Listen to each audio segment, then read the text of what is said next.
आपल्याला कल्पना आहे देशामध्ये देखील माननीय मोदीजी देशाचे प्रधानमंत्री झाल्यानंतर पहिल्यांदा कोळी समाजाचा विचार झाला। या देशाच्या इतिहासामध्ये स्वातंत्र्याच्या 70 वर्षानंतर केंद्र सरकारने पहिल्यांदा मच्छीमारांकरता एक वेगळं मंत्रिमंडळ तयार केलं। तोपर्यंत मंत्रिमंडळ नव्हतं, वेगळं खातं हे मोदीजींनी तयार केलं आणि त्या ठिकाणी ब्लू रिव्होल्यूशन अशा प्रकारच्या माध्यमातून मत्स्य संपदा योजना आणली।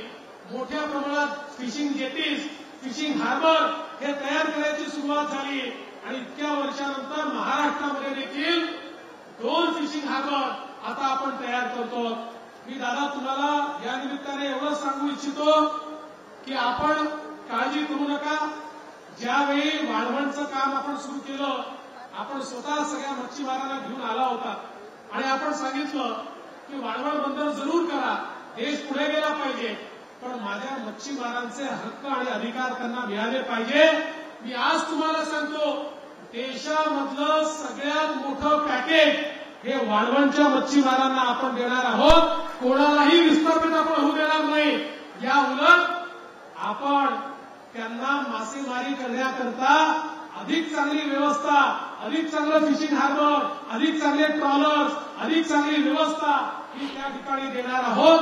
त्यामुळे कुठल्याही परिस्थितीमध्ये आमचे जे मच्छीमार बांधव आहेत त्यांच्या बाजूनं उभं राहणारं हे आपलं महाराष्ट्राचं शासन आहे। आणि म्हणून या निमित्ताने मी एवढंच आपल्याला सांगू इच्छितो आणि इथे बसलेल्या तमाम लोकांना सांगू इच्छितो की रमेश दादांबद्दल आमच्या मंदाताईंनी देखील सांगितलं, गणेश नाईक साहेबांनी सांगितलं, मी देखील आपल्याला सांगतो एखाद्या समाजाला नेता कसा मिळाला पाहिजे तर तो रमेश दादांसारखा मिळाला पाहिजे। 24 तास सातत्याने ते लढा उभारतात, सातत्याने मुख्यमंत्री असतील, मी असेल, आमच्याकडे येऊन आमच्या कोळी समाजाच्या सर्टिफिकेटचा मुद्दा सातत्याने ते लावून धरतात, सातत्याने त्याच्यामध्ये एक एक पाऊल आपण पुढे जातो आणि माननीय मुख्यमंत्री देखील अतिशय सकारात्मकतेनं त्या संदर्भातले सगळे निर्णय करतायत। त्यामुळे मी निश्चितपणे आपल्याला सांगतो की आमच्या कोळी समाजाला जो न्याय मिळाला पाहिजे तो न्याय देण्याच्या दृष्टीनं निश्चितपणे आमचं सरकार हे कटिबद्ध आहे।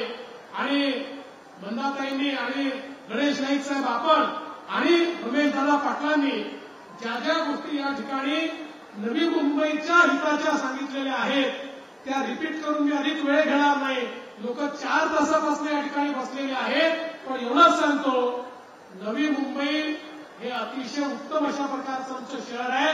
या शहराचा विकास करत असताना शहराच्या गरजा आणि इथले जे भूमिपुत्र आहेत त्या भूमिपुत्रांच्या गरजा या लक्षात घेऊन आपण पुढच्या काळामध्ये काम करणार आहोत। त्याकरता माननीय मुख्यमंत्री महोदय आणि मी आम्ही दोघेही कटिबद्ध आहोत आणि म्हणून आपण सगळ्यांनी जे विषय मांडले आहेत ते विषय माननीय मुख्यमंत्र्यांच्या नेतृत्वात आम्ही निश्चितपणे सोडवू हा विश्वास मी तुम्हाला देतो।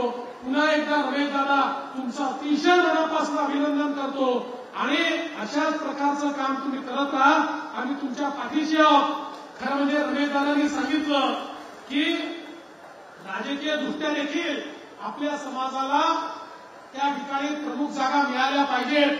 आपण काळजी करू नका, आम्ही या ठिकाणी निश्चित समाजाची काळजी घेऊ आणि पुढच्या काळामध्ये मागच्याही काळात समाजाचे प्रतिनिधी म्हणून तुमची काळजी घेतली आणि पुढच्याही काळात तुमची काळजी आम्ही योग्य वेळी घेऊ। तुम्ही काळजी करू नका आणि दादा स्वतः करता काही मागत नाही, समाजाकरताच मागतात। त्यामुळे दादांची काळजी करणं हे आमचं काम आहे।